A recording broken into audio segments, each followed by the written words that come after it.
Halo Sobat Curba, ketemu lagi bersama Gina dari Sobat Kupu. Nah, di sini Gina akan mendatangkan tamu. Dia seorang mahasiswa dari suatu universitas. Nah, kebetulan dia ini lulusan dari pesantren. Nah, dari universitasnya ini tuh dia mengambil jurusan kesehatan. Pada kali ini aku akan mendatangkan tamu yang bernama Faida. Tepuk tangan.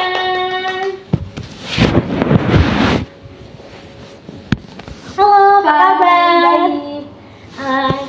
Tadi gimana perjalanan ke sini? Macet nggak?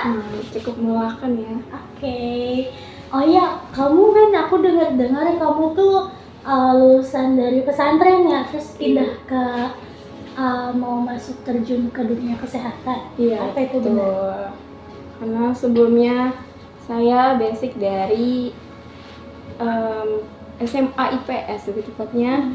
Kemudian ketika saya SMA, saya berkeinginan ingin linjur ke kesehatan. Gitu. Oh ya, kalau boleh tahu nih, kamu kan dari pesantren, pasti kan ada yang namanya tuh kayak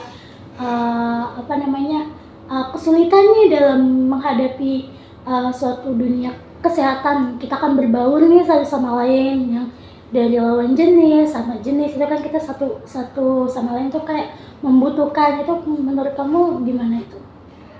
Pasti ya, karena setiap seseorang masuk ke tahap selanjutnya pasti ada perubahan, baik itu mau pelajaran, mau lingkungannya, pasti bakal ada perubahannya.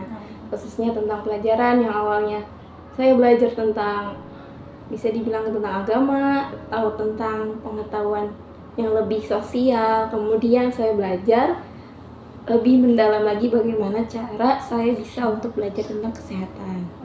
Oh gitu.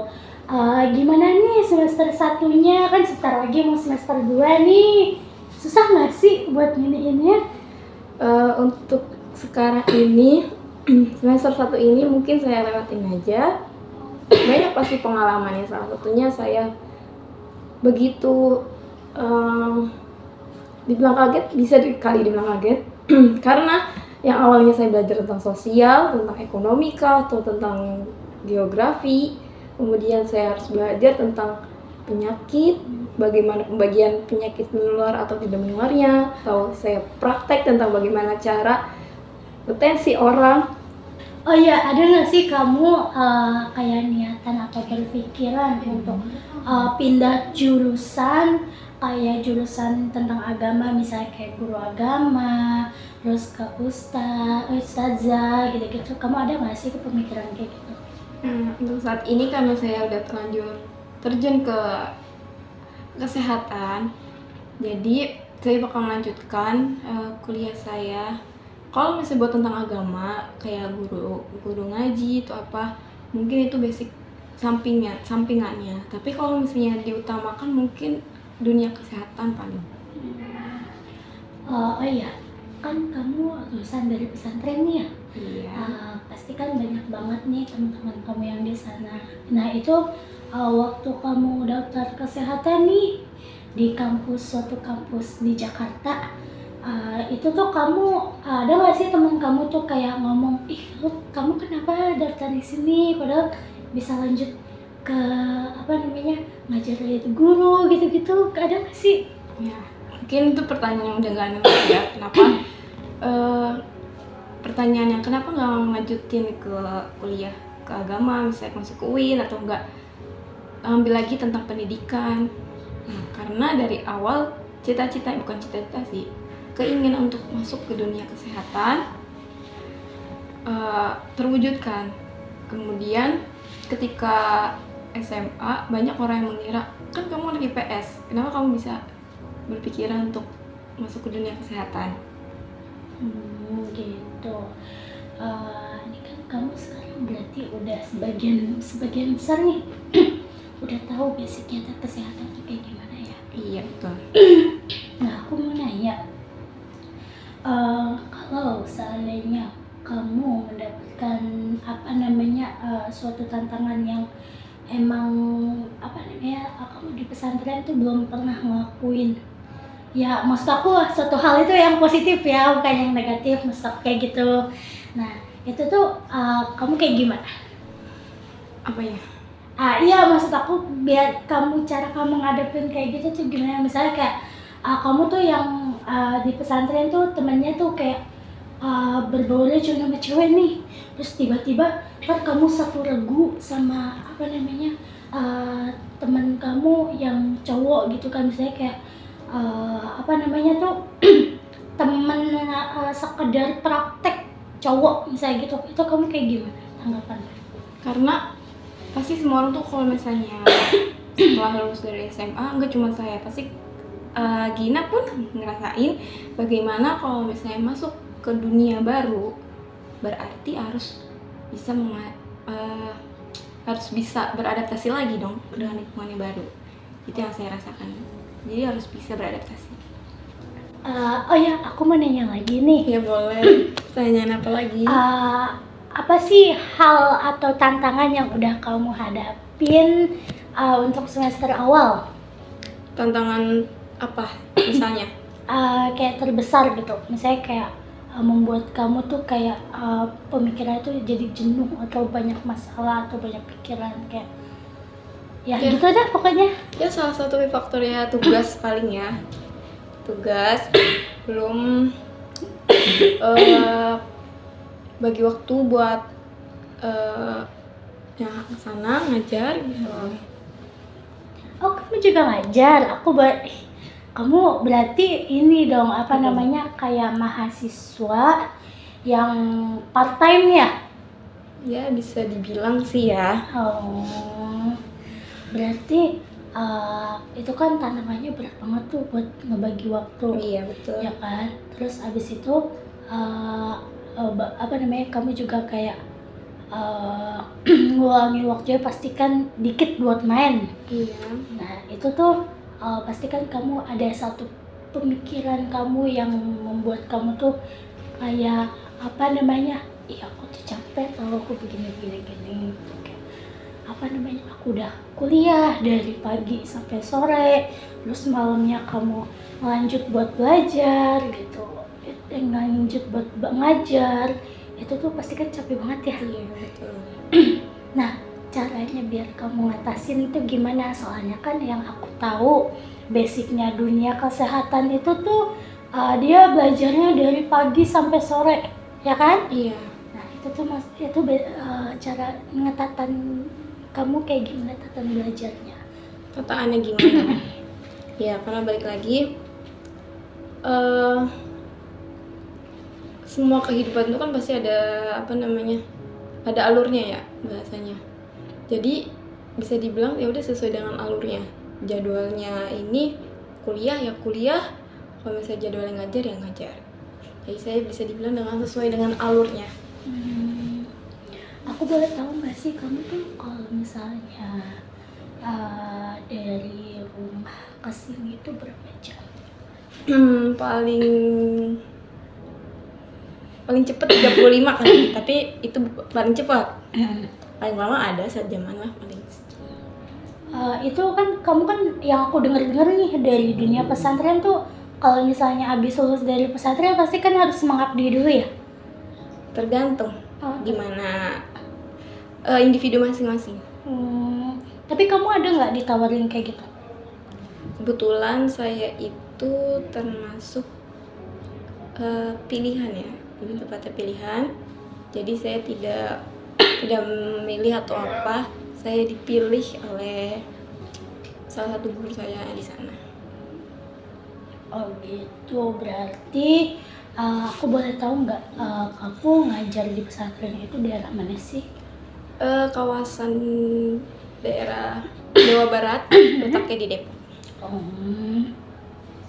Itu tuh ada ini nggak apa namanya waktu kayak kamu dikasih waktu buat pulang itu kapan gitu ada nggak? Kalau misalnya waktu pulangnya balik lagi ke tempat tersebut asramanya, ya sekitaran minimal lah jangan pulang malaman, karena di sana itu wanita itu rawan untuk pulang malam. Gitu. Terus kalau nih aku aku ada pertanyaan. Iya, Kalau boleh. misalnya apa namanya? Berarti kan sekarang kamu jadi guru ya, Pak, di sana. Bisa dibilang Nah, aku mau nanya dong, itu kamu ngajarnya tuh buat yang kayak gimana nih? Yang di kelas atau kah yang kayak cuma ngajar malam, kayak misalnya kayak kitab-kitab gitu? Itu kamu ngajarnya di bagian yang mana? Oke, sebenarnya itu kan di sana ada dua pelajaran ya, ada pelajaran sekolah sama pelajaran kitab, lebih tepatnya pondok ya.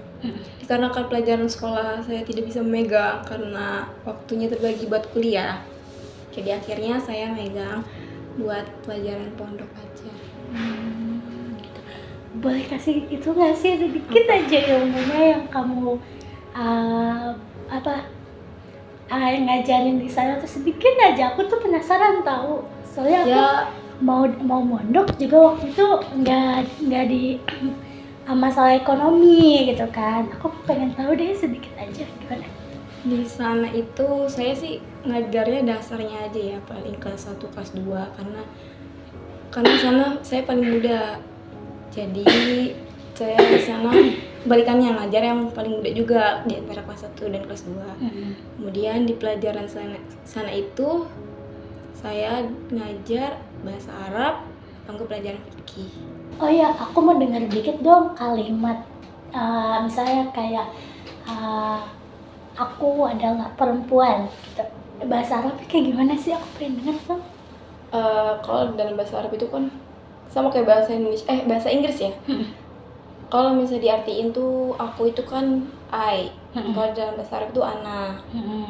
Terus apa lanjutannya saya perempuan. Ana bintun. Kalau buat laki-laki? Dia, atau kalau misalnya buat saya ana, kalau dia huwa ibnu bisa. Aku mau nanya nih, kan kamu belajar kayak gitu, pernah nggak sih kamu kayak belajar tuh apa namanya tentang ngajarnya kamu pakai bahasa Arab atau kamu campuran? Di sana sih kalau misalnya buat bahasa campuran ya. Tapi buat di sana itu diwajib, kalau sehari-hari diwajibkan untuk bahasa Arab. Tuh. Oleh karena itu, karena dengan paksaan tersebut, jadi akhirnya terbiasa untuk ngomong bahasa Arab. Berarti kan kamu pernah menggunakan Untuk saat ini setelah saya lulus, jadi saya mix campuran bahasanya. Lebih tepatnya ke bahasa Indonesia lah.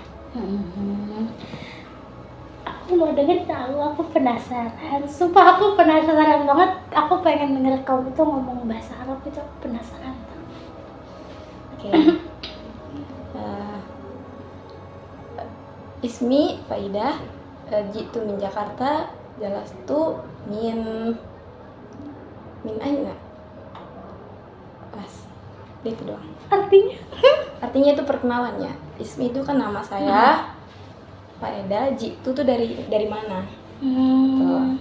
Terus apa lagi? Kalau misalnya tentang kamu sedang makan, anti satakulin, fil matbah.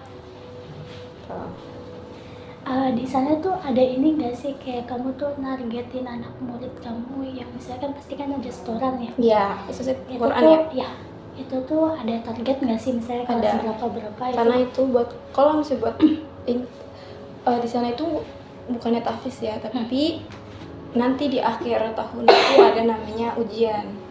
Nah di sana itu di ujian itu ditargetkan untuk hafal 1 juz sesuai dengan kelasnya masing-masing. Tanya kalau kelas tertinggi 1 juz 4 di surat Al-Baqarah. Kalau kelas 1 surat-surat pendek juz 30 tapi tidak semuanya.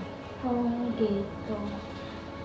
Aku boleh nanya nggak? Maaf banget kesinggung kalau kayak misalnya aku nggak pamer ya, aku nggak bantu dia buat pamer ya. Aku tuh pengen nanya, kamu tuh sekarang tuh berapa juz sih yang udah kamu hafal? Untuk masalah hafalan, mungkin karena kesalahan saya ya. Tapi kalau hafalan itu nggak diulang-ulang, dia bakal lupa. Nah itu salah satunya penyebab saya tidak mengingat hafalan Qurannya. Tapi ada nggak sih di kan Al-Baqarah kan juz 1 ya? Iya. Itu tuh kamu ada nggak sih dari 30 juz itu tuh yang kamu hafal gitu? Hafal banget di luar kepala? Ada palingnya. Boleh nggak? 5 ayat aja aku. Kamu Gimana ya? Saya nggak pede buat bacanya itu. Lain soal aja kali ya. nah, oke, nggak apa-apa. Biarin yang nonton tuh penasaran, biarin Jadi nggak tahu. usah dengerin ya. Iya. Iya. Aku mau nanya lagi nih tentang dunia kesehatan ya. Iya boleh. Dari kampus kamu tuh udah diajarin apa aja sih tentang dunia kesehatan itu? Oh, kalau misalnya buat sekarang ini, mungkin awalnya saya kaget tentang pembelajaran ilmu penyakit ya. Karena di sana itu kan kita ngambil jurusan promosi kesehatan. Betul dong, kita belajar public speaking, belajar komunikasi. Ya wajar kita belajar tentang ilmu penyakit, tapi pas ketika kemarin ada praktek tensi, ya betul kita dari awal udah belajar, tapi agak kaget. Kok kita promosi kesehatan belajar tensi sih? Oh. Terus ada lagi tentang praktek cek gula darah. Oke, aku paham. Berarti pas praktek gitu kamu ini ya ada berat, enggak berat sih Bukan kayak, berat, tapi kayak agak kaget. lebih ke kaget yang iya. seharusnya kamu nggak main itu, tapi kamu memainkan. Tapi gitu. itu merupakan salah satu pengalaman pasti ya yang diinginkan oleh tenaga medis ya. Maksud saya yang awalnya, wah kita mau nggak mau harus bisa loh praktek masyarakat, menjadi pengabdi masyarakat dengan melalui nggak cuma penyuluhan, tapi dengan melalui alat-alat, bisa kita cek darah, suhu, tensinya, dan lain-lain. Oh iya, kan tahun besok nih ada lagi nih pembukaan kayak SNBTN gitu-gitu. Itu kamu mau ngikut nggak sih? Buat masalah tahun depan, apakah masih lanjut lagi kuliah kesehatan atau udahan? Saya bakal melanjutkan kuliah kesehatan saya sampai selesai, karena mungkin dilihat dari awal perjuangannya ya. Perjuangan orang tua mendukung, keluarga mendukung untuk masuk kuliah sini. Jadi saya nggak mau mengecewakan keluarga saya. Oh begitu. Iya, itulah pengalaman saya selama ini saya alami beberapa bulan yang lalu pas awal saya kuliah hingga saat ini. Oh iya Gina, kalau bisa saya tanya balik, boleh gak pengalaman kamu? Oh, apa nih? Aku jadi takut.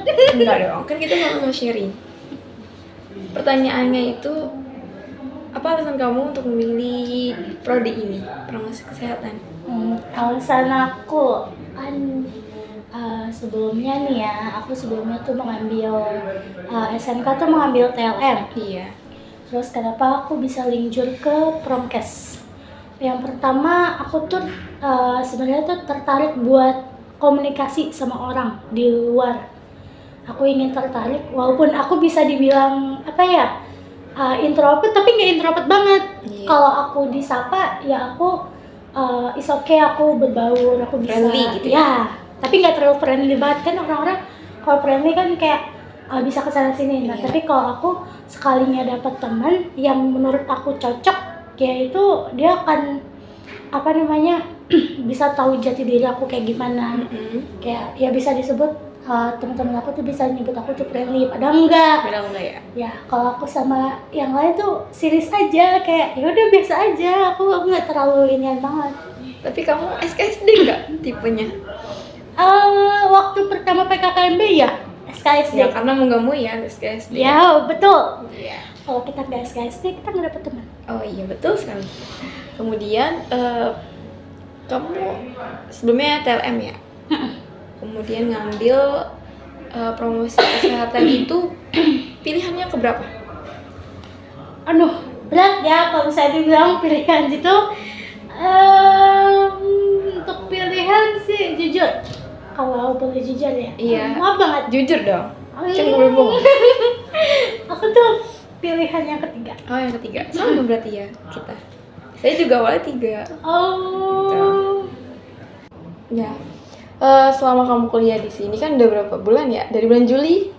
Apa pengalamannya kamu rasain selama kuliah di promosi kesehatan nih yang beda dengan TLM, betul nggak? Bagaimana pengalamannya? Kalau bisa dibilang sih capek ya. Capek. Soalnya kalau di TLM kan aku cuman masuk ke lab, meriksa, selesai keluar. Jadi nggak ada interaksi sesama pasien. Mungkin sesama pasien cuma tanyain tentang biodatanya. Hasil ya? Ya. Hasil dan biodatanya, data-data dari pasien seperti tersebut. Kalau di promosi kan kita harus ngomong sama semuanya. Kita harus Oke. interaksi sama semuanya.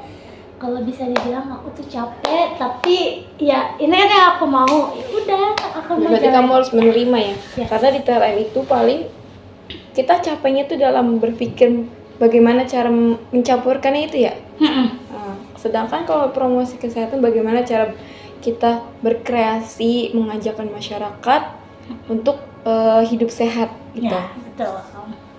Oke. Berarti banyak dong suka dukanya ya? Banyak banget. Lebih Kok- banyak ke duka. Enggak. Oh, jadi nggak seimbang nih suka dukanya? Lebih banyak dukanya? Bisa dibilang seimbang enggaknya tergantung ya, Tergantung dengan tugasnya itu gimana? Semuanya. Semuanya, berarti mencakup semuanya. Yes. Ya. Iya, aku mau nanya dong deh. Tadi kamu mulai yang nanya. Kan kita sharing. Iya. Aku mau nanya dong deh. Gimana sih tanggapan kamu yang sebagai lulusan dari pesantren terus ke dunia kesehatan, terjun langsung. Kamu kaget gak kalau misalnya kayak promosi itu tuh kita tuh harus komunikasi dengan masyarakat, apalagi katanya tuh promosi itu garda terdepan dalam dunia kesehatan katanya ya, tapi aku juga kurang tahu ya. Jangan diserang ya, tuh katanya ya, aku nggak tahu ya. Oke. Mungkin kita kan yang awalnya, saya apalagi kan di dunia pesantren tertutup, belum mengabdikan kepada masyarakat, terus kuliah jadi promotor, penyuluhan. Ya sebenarnya kalau misalnya buat masalah public speaking, oke, karena pasti semua orang tuh, apalagi dulu tuh di pesantren diasah untuk public speaking, berbicara di depan banyak orang. Tapi bedanya itu kita berbicara penyuluhan itu ke masyarakat, belum tentu masyarakat itu menerima. Jadi tantangannya itu bagaimana kita berpikir bagaimana masyarakat tuh bisa mendengar apa yang udah kita sampaikan kepada masyarakat tersebut. Berarti di sini kamu tuh belajar berusaha buat profesional, walaupun segamut apapun kamu di hari itu, terus tiba-tiba kamu dipanggil buat penyuluhan, kamu harus profesional. Ya, kita sebagai tenaga promotor, kita mau nggak mau harus profesional. Oke. Kita harus tahu waktunya. Kita juga bisa bagi waktu kalau bisa. Aku mau nanya, kan pasti di sini kamu banyak tugas ya? Iya, banyak banget. Tak terhitung. Ada gak sih kayak kamu tuh satu titik gitu kayak aku capek, aku pengen nyerah gitu, kamu ada gak sih? Itu udah, dengan kalimat aku mau nyerah itu udah berkali-kali mungkin ya saya omongin. Tapi saya pikir ke depan bagaimana caranya semua masa-masa ini, waktu-waktu ini bisa terlewati gitu. Pernah nggak nih kamu ya kayak satu malam terus kamu kayak capek, tiba-tiba kamu nangis, kayak pernah nggak? Pernah pasti ya. Berarti kita sama dong. Karena semua manusia apalagi jujur kayak aku tuh pasti ada lah momen kayak gitu, ngerasain capek, banyak tugas, waktunya gak ada waktu lah pokoknya buat keluarga, buat main-main gak ada lah bahasanya, karena kita sibuk buat tugas, terus belum ada kerjaan yang lain. Kerjaan lain tuh gak cuman aktivitas kita kayak nyuci lah, bersihin kamar lah, gak cuma doang. Aktivitas itu bagaimana dalam mengajar gitu, pasti ada setiap malam. Oh iya, makasih ya. Ya, Udah mau sama-sama. ngeluangin waktu kamu. Iya. Bantuin aku closing yuk. Oh, tadi kamu opening sendiri ya? Iya, Oh. enak banget loh. Ayo. Halo semuanya, makasih ya. Udah setia nontonin Sobat Pupu. Kalau mau tahu lebih lanjutnya, Jangan lupa ya, jangan lupa like, komen, dan dan subscribe, dan nyalain. nyalain loncengnya, notifikasinya. Oke, sampai jumpa di curhat bareng. Bye bye. Fight.